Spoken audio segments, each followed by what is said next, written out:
présenter, je suis Morgane Dussard, en charge du centre de ressources du Mouffetard Théâtre des Arts de la Marionnette. Et au nom de toute mon équipe, je vous souhaite la bienvenue. Nous sommes très heureux de vous accueillir au théâtre ce soir pour la première rencontre de cette saison. C'est le premier rendez-vous que nous inaugurons ce soir. Et sachez qu'il y en aura deux autres au mois de novembre. Un le 12 novembre qui accueillera Agnès Limbos, marionnettiste, pour revenir sur son parcours. Et puis une autre soirée, le mardi 30 novembre, pour s'interroger sur les dramaturgies, donc les écritures visuelles. Comment écrire un spectacle avec des images d'abord. Puisque voilà, toutes ces rencontres que nous organisons avec toute l'équipe, c'est toujours un moment d'échange, de conversation avec vous, en direct, pour questionner, découvrir les scènes marionnettiques, toutes les facettes de cet art, à la fois traditionnel et contemporain, et qui est fascinant, plein de créativité. Et donc à chaque fois, ces moments d'échange, c'est pour justement échanger ensemble sur toutes les ficelles de cet art. Ce soir, nous sommes en compagnie de Marie-Christine Markovitch, qui est présidente de l'association Marionnette et Thérapie, que nous avons accueillie à plusieurs reprises pour plusieurs rendez-vous, qui est également marionnettiste et psychanalyste. Elle est accompagnée de Sandrine Pitarque, metteuse en scène et dramathérapeute. Toutes les deux interviennent à l'UFR Psychologie au sein du master création artistique à Paris 5 Descartes, Université de Paris. Et donc ce soir, elles sont présentes toutes les deux pour parler de leur travail autour des médiations thérapeutiques et précisément de leurs expériences de médiation avec la marionnette, objet de médiation thérapeutique. J'en profite également pour vous dire que Sandrine Pitarque a aussi écrit un ouvrage qui s'appelle « Jouons pour les aider à bien grandir » chez Le Duc, que vous pouvez aussi consulter au centre de ressources qui est ouvert du mercredi au samedi, où vous trouvez des ouvrages sur la marionnette, mais également sur le théâtre et les médiations autour de cet art. Je vous souhaite une très bonne soirée. On les écoute et puis on discute ensemble ensuite. Merci. Merci Morgane. Alors on est très content effectivement de revenir au Mouffetard en vrai. Et donc ce soir, je vais vous parler un peu de l'objet et vous montrer ensuite une partie d'un film. Dans un récent colloque de l'association Marionnettes et Thérapie, nous avions choisi le titre « Des marionnettes pour un théâtre d'objets et de déplacements ». Et nous avions choisi cet intitulé pour la polysémie des termes et leur usage commun, aussi bien dans le vocabulaire de la thérapie et de la psychanalyse que dans la grammaire et la manipulation des marionnettistes.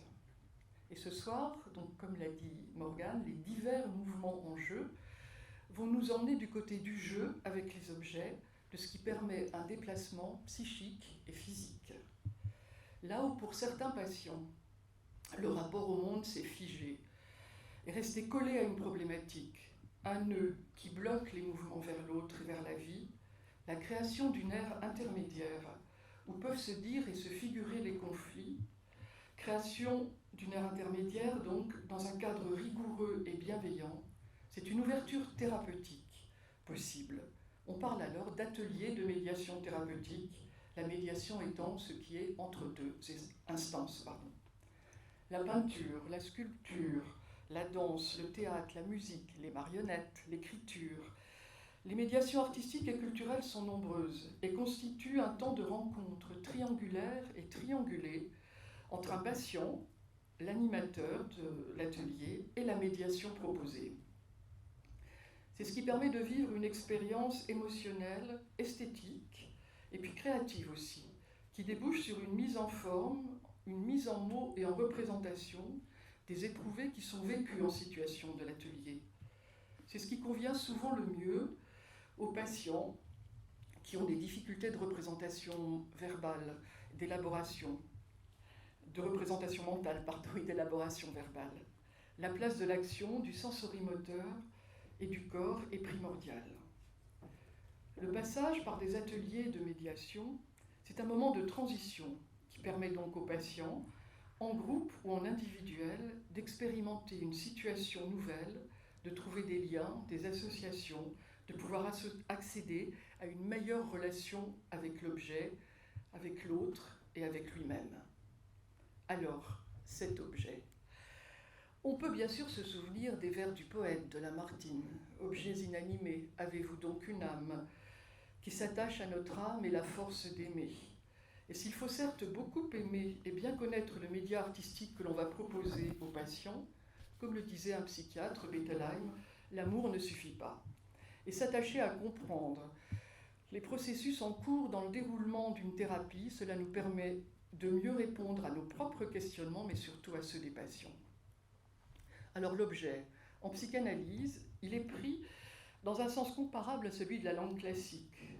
Vous êtes, madame, l'objet de ma flamme.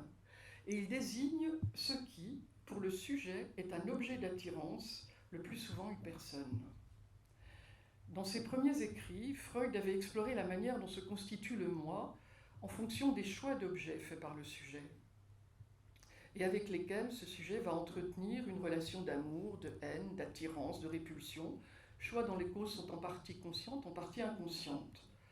En tant que corrélatif de la pulsion, ce qui pousse, qui a envie de sortir, l'objet est ce par quoi cette pulsion cherche à atteindre son but, à savoir un certain type de satisfaction. Il peut s'agir d'une personne, mais aussi d'un objet partiel. Développé par Mélanie Klein, ce terme se relie au concept de pulsion partielle, qui a été employé par Freud pour désigner des pulsions qui prennent pour objet non pas la totalité de la personne, mais une partie ou certaines parties et fonctions du corps. Par exemple, le sein, pour la pulsion orale dans le développement du nourrisson, ou bien des objets ayant rapport avec certaines parties du corps, des vêtements, par exemple les chaussures dans le fétichisme. Ces objets sont alors dotés fantasmatiquement de caractères semblables à celui d'une personne. Ils peuvent être rassurants, bienveillants, inquiétants. Pour permettre un étayage satisfaisant, l'objet doit pouvoir être atteint et détruit, manquer et revenir. Mais il doit survivre. Winnicott, dans Jeu et réalité, a étudié les capacités des patients d'établir une relation aux objets qu'ils différencient de l'utilisation de l'objet. L'objet se situe alors en dehors de l'ère de contrôle omnipotent, de la pulsion d'emprise du sujet, et lui permet de créer une ère intermédiaire, une ère potentielle d'ouverture à la créativité. Lorsque la constitution du moi est étayée par des objets successifs satisfaisants, que le sujet va pouvoir introjecter, la pulsion va se déplacer vers un objet différent de celui vers lequel elle était dirigée au début. Par exemple, l'avidité orale du nourrisson, elle va se déplacer de la recherche de satisfaction par la nourriture et dans la bouche, au plaisir d'utiliser cette bouche pour babiller, puis pour parler, puis pour écouter des histoires depuis la bouche de quelqu'un d'autre. Cette faculté de déplacement, c'est ce qui rend possible la sublimation de la pulsion. Et cela nous renvoie au terme de projection, d'identification, de transfert qui sont mis en œuvre dans ce déplacement. Étymologiquement, le mot projection est issu du latin progicere, jeter au devant de soi. En psychanalyse, la projection est définie comme un processus psychique par lequel le sujet expulse de soi et localise dans l'autre, personne ou chose, des qualités, des sentiments, des désirs qu'il méconnaît ou qu'il refuse en lui. C'est un mécanisme de défense contre les excitations internes, positives ou négatives, qui suscitent l'angoisse et qui débordent le patient. Cette projection, elle s'appuie sur l'opposition entre le moi interne du sujet et l'objet réel, extérieur au moi. Il s'agit donc d'un processus psychique au cœur de la différenciation moi, non moi, dedans, dehors. La projection suppose donc un mouvement, un déplacement qui se remet en jeu dans les processus d'identification et de transfert.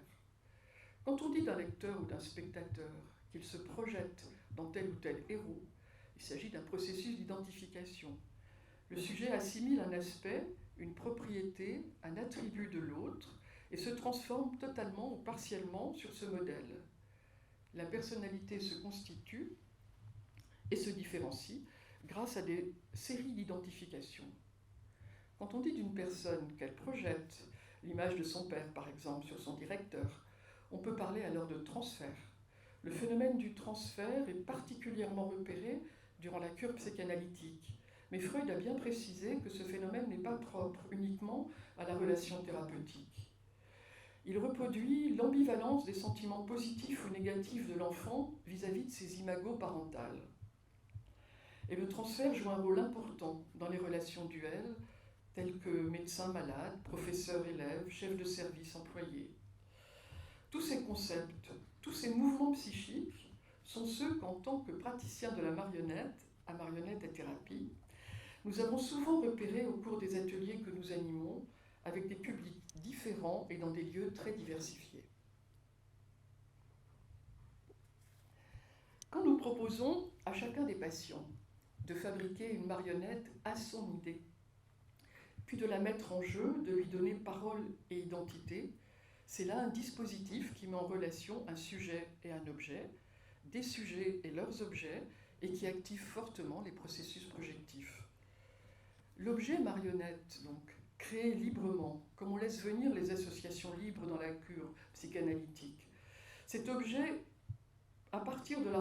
créé à partir de la rencontre avec un matériau malléable, souple, tel que l'argile, la plastiline, la pâte à modeler, la peinture, les tissus, permet pour chacun, à son rythme, de mettre en place les différentes étapes de fabrication, de mise en œuvre, de mise en forme et de production de cette œuvre, donc en l'occurrence la tête de la marionnette pour commencer, la poupée.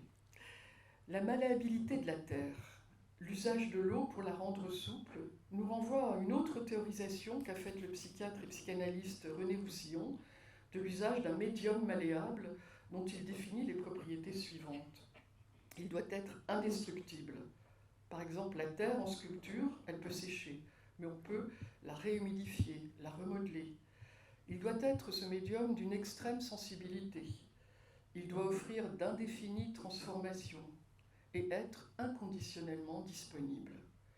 C'est pour cela aussi que des praticiens de la psychothérapie avec des patients psychotiques et régressés, ou avec des enfants tels que Mélanie Klein, Gisela Pankoff ou Winnicott, ont beaucoup utilisé le modelage en séance.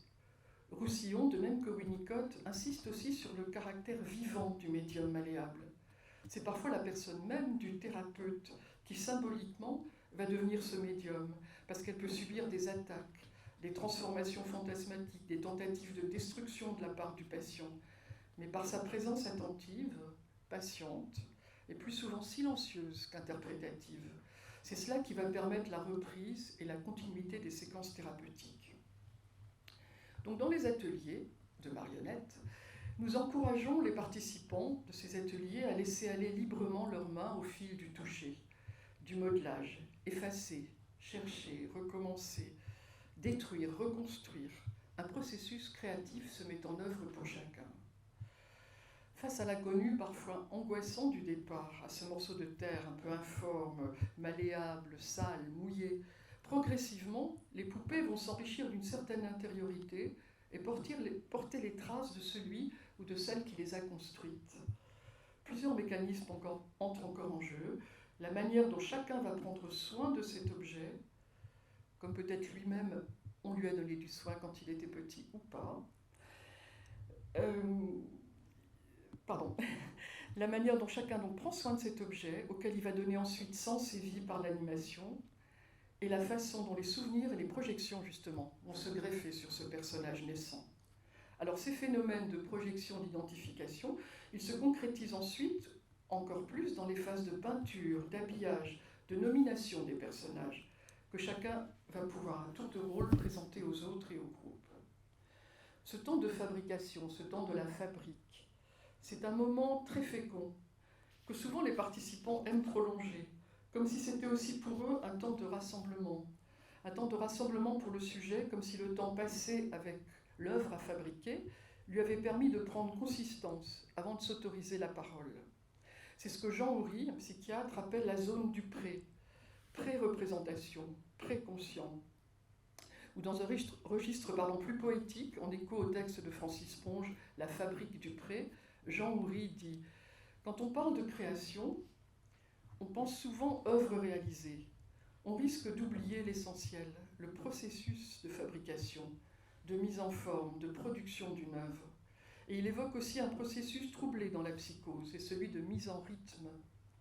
C'est pour cela que nous insistons, lors de la mise en place et du déroulement des ateliers, sur la nécessité de penser et de maintenir le cadre tout au long des séquences de fabrication et de jeu.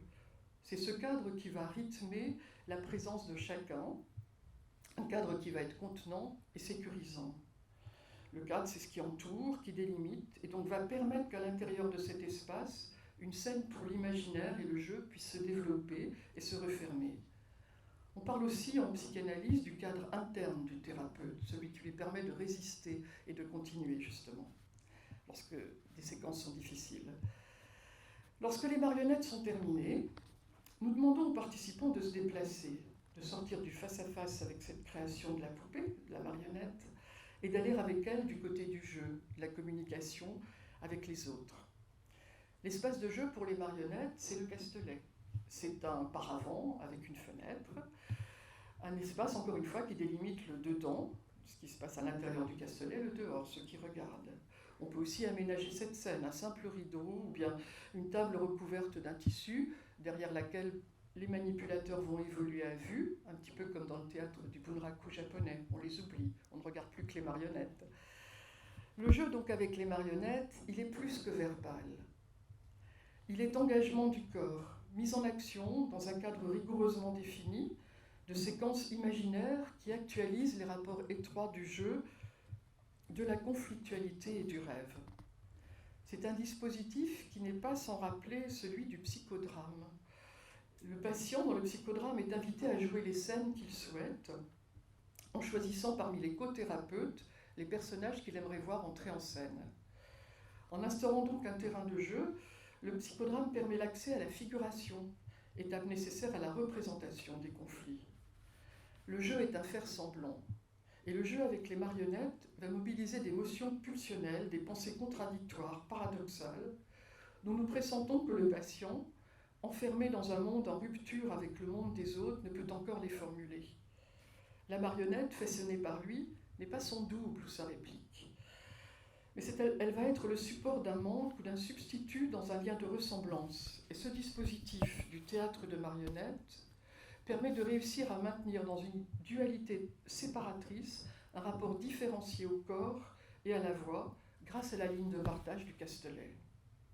Le regard, c'est pour la marionnette. Je la regarde quand je la manipule et que je la montre aux autres, qui ne me voient pas. Et la voix, c'est pour le sujet. La marionnette en est le support et va permettre aux marionnettistes, manipulateurs, d'être partiellement absents aux yeux du public. Le regard tient donc une place de choix dans ce dispositif, qui possède des richesses, des possibilités toujours renouvelées. Et la jubilation des spectateurs devant les spectacles de marionnettes nous fait penser aussi au développement que Freud avait fait du rôle de la pulsion scopique, c'est-à-dire voir et prendre plaisir à regarder quelque chose qui habituellement est en partie ou totalement caché.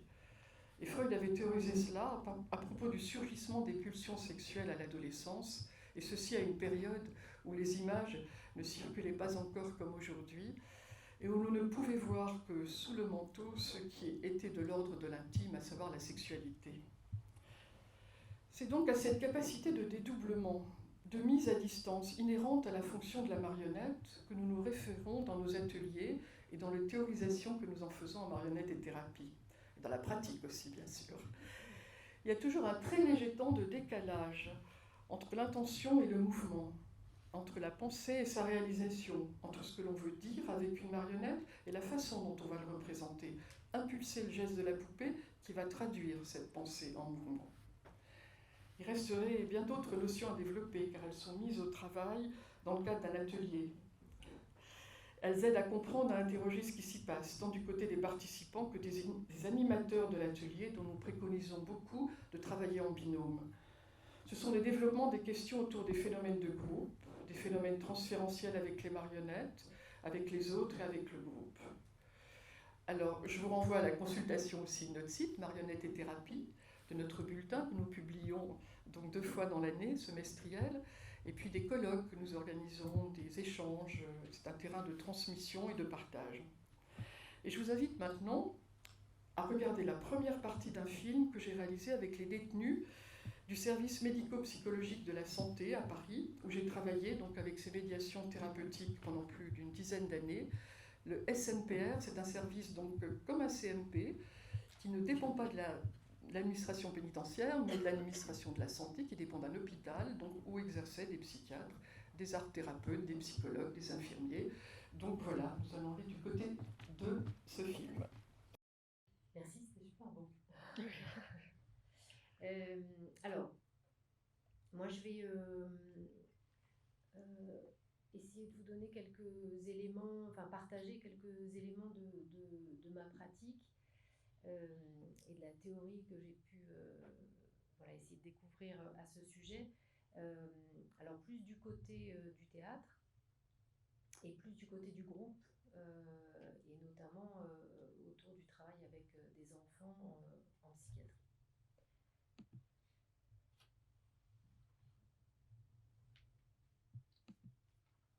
Voilà, donc moi je m'appelle dramathérapeute.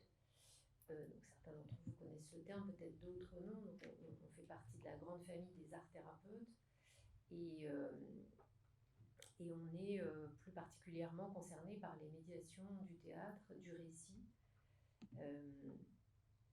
de la narration, de l'action. Drama, ça veut dire c'est l'action dramatique, et du jeu. Et un des ancêtres de la dramathérapie, alors l'un c'est le psychodrame que Marie-Christine a cité tout à l'heure, et puis l'autre qui n'a pas de traduction spécialement en France, c'est la play therapy, donc qui est un des ancêtres de la dramathérapie, notamment en Angleterre, donc la thérapie par le jeu, et qui a développé du coup toute une série de concepts. Donc la play therapy s'est développée notamment après la Seconde Guerre mondiale en Angleterre, dans tout ce travail avec les enfants, évidemment dans la suite notamment de Winnicott et Mélanie Klein en Angleterre, et donc, mais plutôt du côté éducatif, en disant qu'est-ce qu'on pourrait trouver comme outil pour aider des enfants qui sont en panne dans leurs apprentissages. Et il y a notamment un modèle qui s'est développé, alors pas tout de suite à cette époque-là, mais dans la lignée de la play therapy, qui est le modèle EPR. On va faire un tout petit peu d'anglais, mais c'est pas trop compliqué. Embodiment, Projection, Role. C'est un modèle qui a été développé par Sue Jennings. Sue Jennings, donc, qui était play thérapeute et dramathérapeute, qui est toujours d'ailleurs, qui est toujours active dans la formation, et qui a essayé en faisant se rejoindre toute une série de concepts et d'approches conceptuelles, alors notamment Freud, Winnicott, Piaget, mais d'autres, voilà, dans oui, c'est ça, une approche comme ça multi-théorique, a essayé de nommer différentes phases dans l'approche du jeu des enfants. Donc les enfants ont un développement, alors évidemment qui n'est pas normé, mais enfin en gros, tout enfant va avoir un certain développement moteur, un certain développement par rapport au langage. Et elle a essayé de différencier des étapes dans le rapport au jeu des enfants. Et l'idée de ce modèle, tel qu'elle l'a conçu, c'est d'essayer de pouvoir servir dans différents contextes, alors des contextes thérapeutiques, psychothérapeutiques, psychologiques, mais aussi éducatifs. Et donc elle a défini 3 formes de jeu, dont chacune vient s'ajouter à la précédente. Les formes de jeu vont venir s'ajouter. Alors, la première forme de jeu, c'est ce qu'elle appelle donc embodiment, donc le E de EPR, qui commence à la naissance. Alors là, dans le modèle EPR, ça commence à la naissance. Mais un peu plus tard, Sue Jennings a même développé un autre modèle qui va commencer in utero.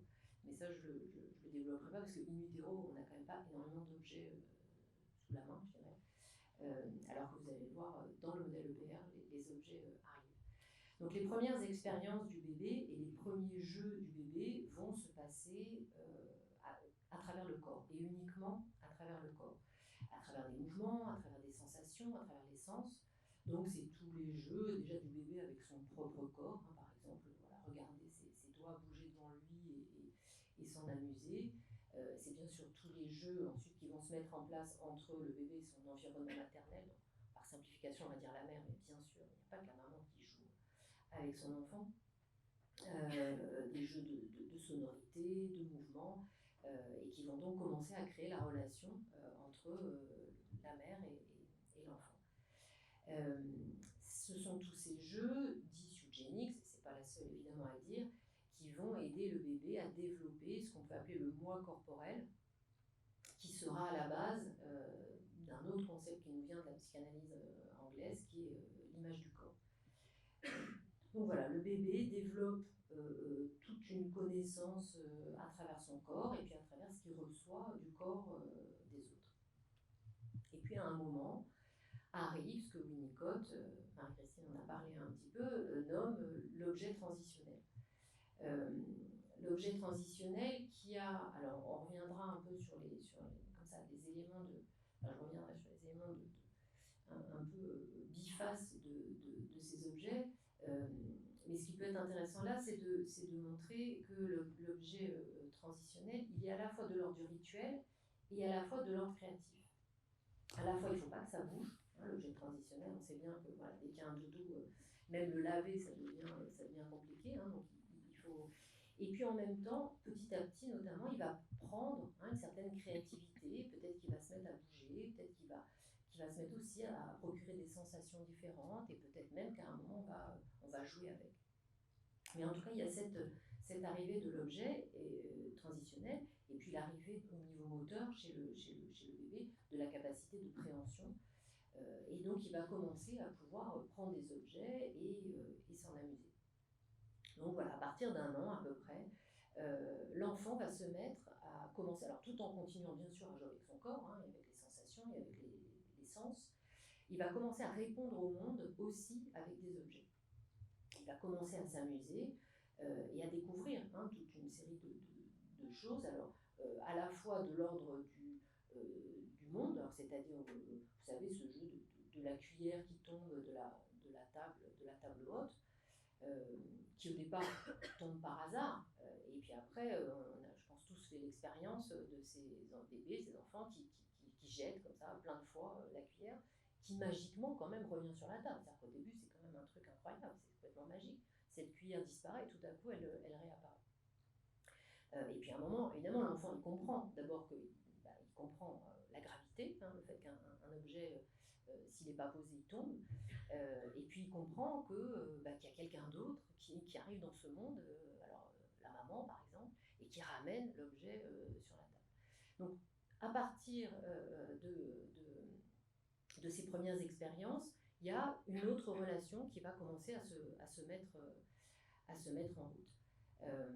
Et puis bien sûr, il y a les objets qui vont commencer à être explorés, goûtés par l'enfant. Alors l'enfant va développer tout un monde avec des matières, avec le sable, avec l'eau, avec la peinture, et puis petit à petit aussi avec les figurines.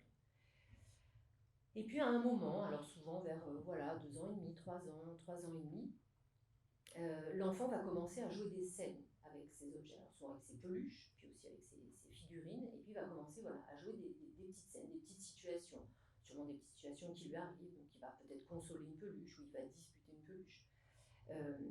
Et donc on commence à rentrer, donc là dans cette deuxième phase, pardon, je ne l'ai pas cité, c'est le P, c'est projection, donc on est dans effectivement la projection, l'objet qui arrive.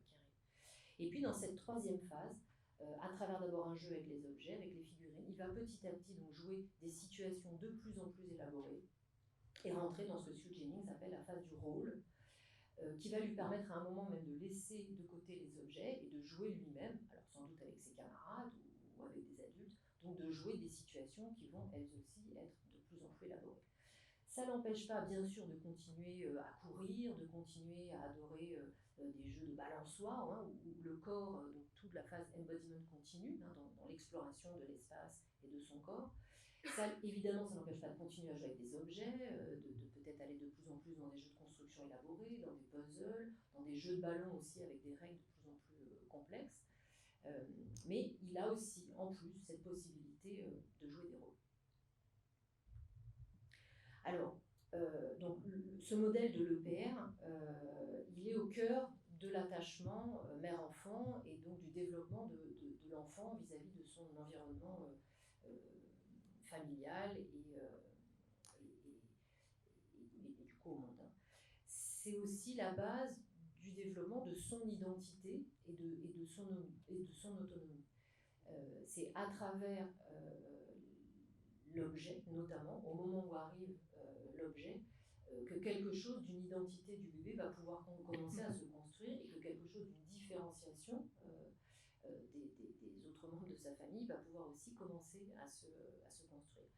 Et puis bien sûr, le rôle, toute la phase du rôle va lui permettre aussi de se construire dans son identité, d'y comprendre quelque chose, de comprendre quelque chose par exemple aux règles, c'est en rejouant ce qui se passe dans la journée qu'on comprend un petit peu ce qui se passe à la crèche, à l'école et dans la famille. Et donc construit sa compréhension et son identité.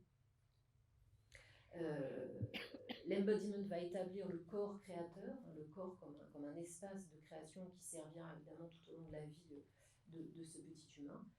C'est évidemment à travers le jeu, alors tout ça Eugénie ne l'invente pas, mais elle le réélabore et elle en décrit les étapes. Ces jeux vont permettre de renforcer ou de développer l'imagination, d'abord de développer puis de renforcer les capacités d'imagination et donc de projection, alors cette fois de projection sur l'ailleurs et sur un futur.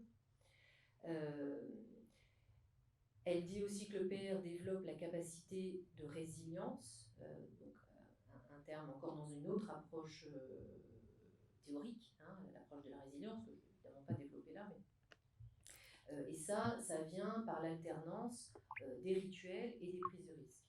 Et donc on le verra aussi bien sûr en thérapie, mais il y a vraiment cette idée qu'on peut retrouver dans d'autres théories de ce qui va permettre à l'enfant de se développer, c'est à la fois quelque chose du rituel, de l'inchangé, voilà, tout est toujours là et ça ne bouge pas.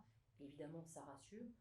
Ce qu'un autre théoricien français que j'aime beaucoup, qui s'appelle Marcelli, décrit comme le macro-rythme. Donc voilà, ces rythmes qui sont toujours les mêmes, alors à la fois des rythmes extérieurs, l'alternance du jour et de la nuit, des saisons, des jours de semaine et des jours de week-end, l'heure du bain, enfin voilà, tous ces rituels. Et puis en même temps, évidemment, si un bébé ne grandit que dans un rituel, il risque de grandir, enfin de devenir ce qu'on peut appeler fou.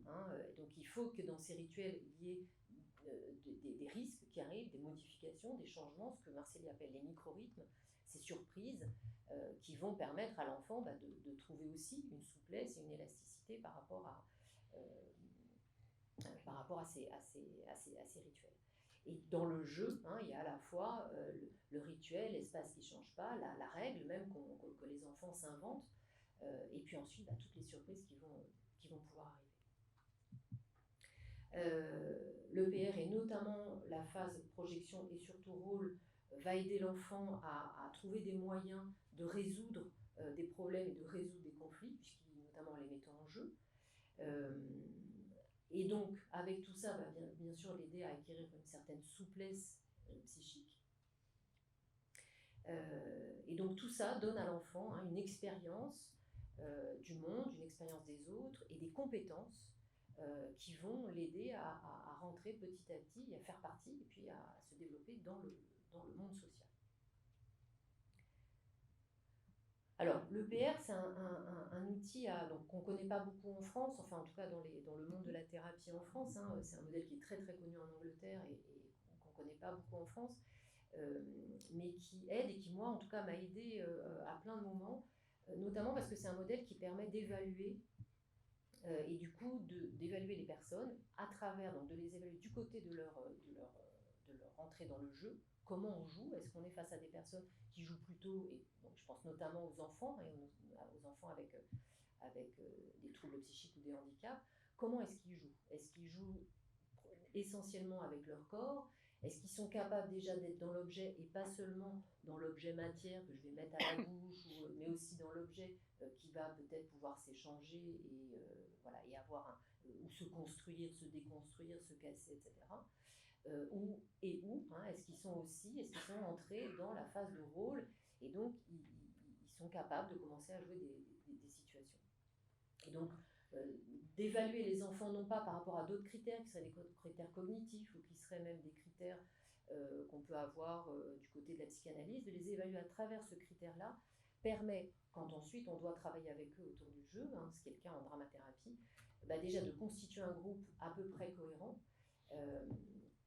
et puis ensuite d'adapter évidemment nos propositions à chaque enfant, mais aussi au groupe. Moi je me souviens d'avoir, j'en montrerai un petit montage qui est issu donc, de quelques ateliers dans un hôpital de jour pour enfants autistes, où j'ai travaillé 8 ans. Et quand j'ai enfin eu cet outil, parce que donc moi je suis généralement, et je l'étais à cet endroit-là, dramathérapeute extérieur, donc je viens une fois par semaine dans la structure, donc je connais que les enfants qui font partie du groupe, et puis quelques-uns que je peux apercevoir comme ça dans des espaces de transition, mais voilà, je ne connais pas les enfants, et donc ce sont l'équipe, ce sont les soignants, les médecins, les éducateurs, etc., qui indiquent en chaque début d'année les enfants qui vont participer au groupe. Et moi, je peux juste dire à la fin de l'année, tiens, tel enfant, ça serait bien qu'il revienne ou pas. Ou voilà, c'est bon, on a fini le travail, c'est bien qu'il fasse qu'il aille vers d'autres médiations. Et donc, quand tout à coup, j'ai pu donner cet outil à des soignants, de dire, regardez comment ils jouent, les enfants, et essayez de construire. Parce qu'après, moi, je peux travailler avec des enfants qui sont que dans l'embodiment, ou qui sont dans la projection, ou qui sont dans le rôle. C'est juste que par contre, c'est très difficile de travailler avec des enfants. Et donc, j'ai eu un groupe de 3 une année. Donc, on a quand même, c'était difficile, avec une petite fille, assez grande d'ailleurs, qui était que dans le corps, un petit garçon qui était déjà dans la projection, mais pas du tout dans le rôle, et un troisième qui était au contraire dans le rôle et qui avait besoin de travailler sur des histoires. Et donc, il fallait tout le temps adapter. Alors là, il fallait une adaptabilité très grande, mais même de leur part. Et donc, on essayait de trouver des jeux voilà, à l'intersection de l'un et de l'autre, comme ça, de réserver un temps de jeu. Alors, en l'occurrence, cette année-là, on avait beaucoup travaillé autour du petit chaperon rouge, donc de jeux autour de ce conte avec le troisième petit garçon. Mais c'était quand même assez sportif. Donc une fois, quand j'ai eu cet outil-là, qui paraît très simple, mais voilà, auquel peut-être on ne pense pas, ça m'a aidé beaucoup après à travailler et à permettre aux équipes de constituer un groupe un peu plus cohérent par rapport au travail. Et puis c'est un outil qui va aider les thérapeutes à construire à la fois leurs séances, mais aussi leur prise en charge. Ceux qui font des ateliers théâtre ont l'habitude de faire un échauffement, par exemple. En fait, quand on y pense, l'échauffement pour un acteur de théâtre, il n'est pas hyper indispensable. C'est-à-dire qu'on va pas, souvent, on va répéter dans une salle pas très grande, donc on n'a pas spécialement besoin de s'échauffer la salle, puisqu'on ne va pas chanter, on n'est pas des chanteurs lyriques. Et comme on n'est pas des sportifs ou des danseurs, pareil, l'engagement corporel, je parle d'un théâtre un peu, qui ne serait pas spécialement un théâtre corporel. L'engagement corporel, on ne risque pas non plus en général de se faire une élongation, vous voyez, quand on joue un théâtre. Et pourtant, même dans les cours de théâtre, comme ça, qui a priori restent sur une forme de théâtre assez réaliste, on s'échauffe. Peut-être qu'on s'échauffe en fait parce qu'on repasse voilà, de manière intuitive par la première phase qui est la phase d'embodiment. Donc déjà on met en route le corps en supposant à raison que ça va nous aider ensuite à mettre en route l'imaginaire et puis ensuite tout ce développement du rôle. Donc repasser en tant que thérapeute ou en tant que personne qui anime et qui essaie d'animer le plus consciemment possible une séance avec des personnes qui ne sont pas spécialement habituées à faire du théâtre ou de la marionnette, c'est repasser aussi, c'est penser à chaque fois à repasser par la phase EPR. Donc d'abord du corps, ensuite de la projection, alors c'est pas notamment avec des objets, d'abord c'est souvent des objets aussi imaginaires, ces relais de ballons invisibles ou d'objets invisibles, mais la projection c'est aussi tout le rapport à l'espace. Donc c'est tous ces jeux qu'on fait là aussi intuitivement, souvent en deuxième partie d'atelier, sur l'espace, voilà, comment on rentre dans l'espace de la scène. Et ensuite on arrive au rôle, donc aux improvisations, au travail de scène. Et puis de la même manière, c'est un mode de construction d'une prise en charge qui qui va démarrer souvent dans quelque chose du côté de l'indifférenciation, hein, où on peut être très en fusion, comme ça, très ensemble, que ce soit au niveau du groupe ou que ce soit thérapeute et patient. Et puis petit à petit, on va essayer de mettre un petit peu d'espace dans tout ça. Alors on va passer peut-être par un objet, alors qu'il soit concret ou pas. Je reparlerai un tout petit peu effectivement de ce qu'on appelle le médium malléable, jusqu'à une phase plus de symbolisation, où voilà, quelque chose va pouvoir se représenter et se jouer. Alors, si je fais un petit focus sur la phase projection, pour être autour de, et se recentrer sur la question de l'objet, où donc il s'agit de jouer avec des choses à l'extérieur de soi, donc souvent des objets, mais aussi l'espace, qui est une phase donc, qui va permettre à l'enfant ou ensuite au patient, quand on va essayer de lui faire retraverser cette phase-là dans le jeu, qui va permettre notamment de découvrir les limites extérieures de son corps, l'espace et le lien qu'on va entretenir entre soi, l'espace et les autres. Et la phase de projection elle-même reprend le principe. Alors après, quand on commence à faire EPR, après on met du EPR partout. Bon, c'est un peu comme souvent avec ce type de modèle. Donc voilà, c'est bien d'y rentrer un peu, puis après évidemment on prend de la distance. Nous aussi, on est embodiment avec l'EPR après, etc. Bref. Donc la phase de projection, elle suit aussi un petit peu ce circuit, puisqu'il y a d'abord cette exploration très sensorielle des objets, on les met à la bouche, on les goûte, on les triture, on est dans l'eau, on joue avec.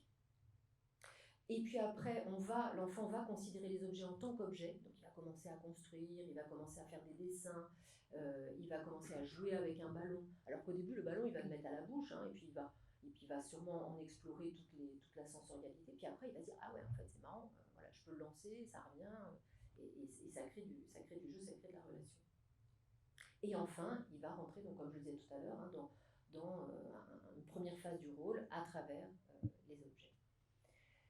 Alors, dans cette phase, voilà, toute une série de techniques peuvent être utilisées, que ce soit des techniques des matériaux, que tu as cité tout à l'heure, Marie-Christine, qui vont servir à faire des marionnettes ou pas, mais effectivement de la terre, de la plastiline, de la pâte à modeler, de la peinture à doigts, et puis de la peinture, pas à doigts, et puis du dessin, et puis tous les jeux de construction qui vont être très, très importants.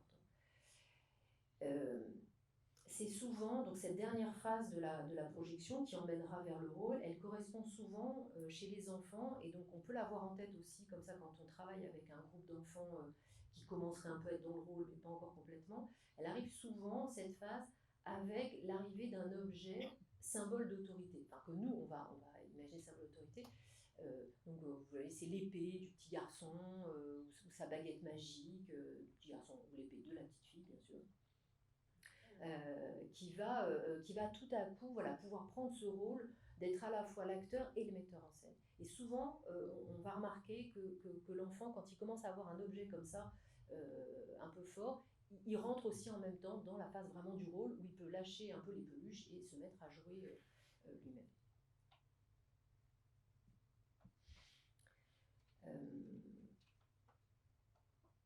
Voilà, est-ce que j'ai quelque chose à dire en plus? Non. Alors, donc voilà, ça c'était un premier aspect théorique donc, autour de ce modèle de l'EPR. Et bien sûr, si après vous avez des questions, je pourrais essayer d'y répondre. Je voulais évoquer un autre apport théorique qu'on peut avoir, et puis essayer peut-être d'en donner quelques exemples autour donc, des médiations et ce qu'on appelle les médiations thérapeutiques. Alors il y a toute une série de termes qui ont été développés, qui évidemment ont des liens entre eux, se recoupent en partie, dont on connaît certains et d'autres qu'on connaît moins. Donc l'objet transitionnel, l'objet de relation, l'objet médiateur et le médium malléable. Avec donc l'étymologie de l'objet jeté, alors c'est pas devant soi, parce que c'est plutôt le projet pour la projection, mais plutôt jeté à l'extérieur de soi. Au devant. Ouais. Et avec donc cette idée de concrétude et de sensorialité, qui n'est pas, qui s'agit de développer parce qu'on est quand même beaucoup du côté de la thérapie, on n'est pas toujours avec des objets. Hein, on est beaucoup aussi dans la parole, on est beaucoup dans le groupe de parole ou dans le voilà. Donc il s'agit quand même de comprendre à quoi ça peut servir. Qui est un objet qu'on va proposer sciemment, par exemple dans un atelier autour de la marionnette, autour de l'objet, ou qui va apparaître. Hein. Il y a plein de thérapeutes qui parlent des objets comme ça qui apparaissent dans la thérapie, objets qui étaient à soi, objets qui étaient là. L'espace dans lequel on travaille est aussi un objet. Et donc, ce que le patient va provoquer sur l'espace fait partie aussi de cette pensée autour de l'objet et médiation. À partir du moment où il est intégré par le thérapeute, parce que le thérapeute peut le vivre juste comme mince, il a cassé une chaise, ou zut, il a peint sur le mur, ou alors de dire ah bah tiens, peut-être qu'il y a quelque chose, c'est intéressant, alors je ne sais pas si on peut tout à fait peindre tout le temps sur le mur, mais peut-être que je peux en faire quelque chose pour la fois prochaine et m'en servir. Pareil, on ne peut pas à chaque fois casser des chaises, mais peut-être que voilà, je peux essayer de réfléchir, enfin, qu'est-ce que ça raconte, cette histoire de s'emparer hein, de l'espace autour. Donc l'idée, bien sûr, de l'objet, c'est qu'il est entre deux personnes, hein, c'est cette zone intermédiaire qui est le terme, notamment au départ utilisé par Winnicott, et il est toujours biface, donc il est entre deux, donc ça veut dire qu'il est à la fois à moi et à toi, il est intérieur-extérieur, il est à moi mais aussi à l'extérieur de moi, il est à l'intérieur de moi mais aussi à l'extérieur de moi. Et donc dans ce sens, quand il y a deux personnes, l'objet, à la fois il le relie, il fait lien entre nous, mais aussi il sépare. Et on le verra un petit peu, enfin je le note à un moment dans la petite vidéo que je vais vous montrer, on utilise souvent les objets justement pour être en lien sans avoir besoin ni de se toucher, ni de se regarder. Parce qu'il y a des personnes, des patients pour qui c'est compliqué de se regarder, et pour qui c'est compliqué d'être dans un contact corporel. Et donc mettre un objet, c'est être en lien, mais c'est aussi voilà, être un peu sûr de la séparation. Et d'ailleurs, un objet qui est très qu'on utilise souvent, enfin sans se rendre compte, c'est la table. C'est beaucoup plus, vous voyez, si vous mettez des gens en cercle dans un contexte pas thérapeutique, mais même dans un contexte thérapeutique, vous mettez les gens en cercle. Enfin, moi je me souviens de groupes comme ça de formation professionnelle où je commençais avec mon cercle de chaises classique, quoi, et il y avait des associations sur oh là là, c'est un peu les alcooliques anonymes, ça fait tout de suite groupe de parole thérapeutique et ça renvoie à des trucs. Vous mettez une table. Voilà, c'est pareil, on peut se mettre en cercle, mais voilà, il y a cette table entre nous qui nous relie et qui nous sépare. Et j'associe là avec une petite scène qui avait été jouée là aussi parmi des professionnels, donc ce qu'on appelle l'analyse de pratique professionnelle, où une éducatrice voulait jouer voilà, une scène avec un jeune qui était compliqué, etc. Donc elle se dit, bon, bah, moi je vais jouer le jeune, et puis il y a un autre éducateur qui dit, bah, moi je vais jouer l'éducateur, et puis il y a la psychologue qui voulait absolument jouer, mais on ne savait pas qu'est-ce qu'elle va pouvoir jouer comme rôle, et alors elle dit, bah, puisque ça se passe au restaurant, là, votre scène, je vais jouer la table. Et elle a joué la table, donc, dans cette scène, donc, voilà, donc c'est une table, donc elle n'a pas trop bougé. Je crois même pas qu'elle ait pris la parole. Mais après, donc la scène s'est jouée, voilà, sur les histoires entre ce jeune et l'éducateur. Mais après, les associations qui ont été faites, les professionnels se sont rendus compte à quel point la psychologue était là à la fois pour les protéger, pour les aider à les protéger dans cette relation qui peut être parfois très intense entre un jeune et l'éducateur, mais aussi pour les relier, pour faire lien. Donc elle avait vraiment trouvé cette place de l'objet. Voilà, elle était l'objet transitionnel dans l'équipe. Et puis l'objet, alors ça c'est Winnicott qui l'a beaucoup développé, il est trouvé, créé. Et ça c'est très important aussi quand on travaille avec des objets, c'est on les propose, bon ils sont là, ou voilà. Donc dans un sens, on permet au patient ou à l'enfant, si c'est un enfant, si c'est du côté de l'objet traditionnel, de le trouver, mais il faut aussi que l'enfant ou le patient le crée. Donc il faut qu'il l'accepte et il faut peut-être qu'il le modifie un petit peu, mais en tout cas ça ne peut pas être imposé. Ça peut être proposé, mais pas imposé. Il faut qu'il y ait, pour que ça devienne objet de médiation, parce qu'après on peut imposer des trucs, c'est pas le problème, notamment à un enfant, enfin on impose des objets, je sais pas quoi, bon. et pourquoi pas aussi à des patients, je ne sais pas, mais en tout cas pour que ça devienne objet de médiation, hein, pour qu'il y ait toute cette richesse psychique et relationnelle, voilà, l'objet il doit être trouvé, créé. Et il va donc permettre hein, à la fois un partage sans fusion. Alors, je vais juste développer un tout petit peu, mais alors très vite parce que oui, c'est ça, je suis à quart d'heure, donc là j'ai le temps qui est noté. Juste donner comme ça quelques éléments, donc deux termes, et puis voilà, il y a des bouquins là-dessus, des articles qui se trouvent très très facilement. Le premier, donc, c'est l'objet de relation qui a été développé par Guy Jiménez.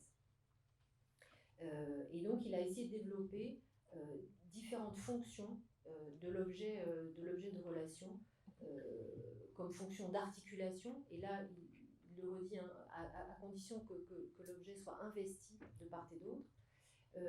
Une fonction d'organisateur et de figuration de la relation, et notamment, donc là on est pour le coup dans le champ de la psychanalyse, donc de la relation transférentielle, de ce qui se joue entre le thérapeute et le patient, et il montre combien l'objet est aussi un support pour le thérapeute, pour à un moment lâcher prise, parce que dans cette idée de je peux partager sans fusion, ça veut dire aussi que moi comme thérapeute, mais aussi moi comme parent, hein, je vais pouvoir vivre des choses, peut-être même des expériences importantes, sans prendre le risque d'être complètement en fusion avec le patient ou avec l'enfant, et donc sans prendre le risque de me perdre peut-être hein, dans cette relation. Mettre un objet entre nous, voilà, c'est aussi se permettre des risques, des prises de risques. Et puis une fonction de mémoire et de transformation dans la relation.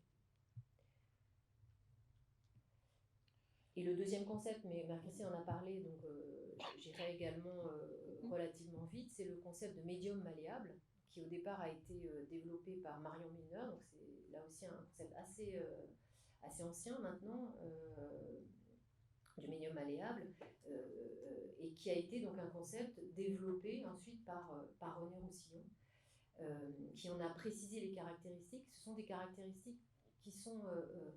alors qu'on va pouvoir donner à un objet, et vous verrez tout à l'heure dans le film donc,